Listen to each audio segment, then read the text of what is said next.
नमस्कार, मी मनोज पाठक. बातमीपत्रात आपलं स्वागत. बातमीपत्र विस्ताराने बघणार आहोत, मात्र त्यापूर्वी एक महत्त्वाची बातमी. मुलुंड ते कांजूर दरम्यान ईस्टर्न एक्सप्रेसवेवर वाहतूक कोंडी बघायला मिळते आहे. मध्य रेल्वेवरील जम्बो ब्लॉकमुळे रस्त्यावरच्या वाहतुकीवर सुद्धा आता परिणाम झालाय.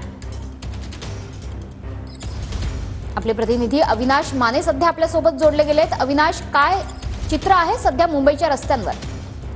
नक्कीच मनीषी, जर पाहिलं मध्य रेल्वेच्या जम्बो मेगा ब्लॉकमुळे याचा जो परिणाम जो आहे तो प्रवाशांवरती दिसून येत आहे. जर पाहिलं की रस्त्यावरती आता खासगी गाड्यांनी जे आहे ते प्रवासी प्रवास करताना आपल्याला पाहायला मिळत आहे. सध्या जर पाहिलं मुलुंड ते कांजूर दरम्यान जो आहे तो ह्या रस्त्याने मोठी जी आहे ते कोंडी झालेली पाहायला मिळते. त्यामुळे जे प्रवासी आहेत ते सध्या आपल्या खासगी गाड्यांनी जे आहे ते प्रवास करताना पाहायला मिळत आहे. त्यामुळे ही वाहतूक कोंडी जी आहे ती पूर्वद्रुतगती मार्गावरती झालेली मनीषी ही पाहायला मिळत आहे. त्याचप्रमाणे पाहिलं की 3 दिवसाचा तब्बल हा मेगा ब्लॉक असणार आहे. त्यामुळे प्रवासी सुद्धा खासगी गाडीने प्रवास करायचे जे आहे ते ठरलेलं आपल्याला पाहायला मिळत आहे.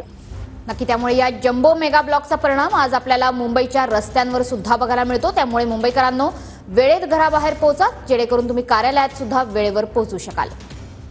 धन्यवाद अविनाश या माहितीबद्दल.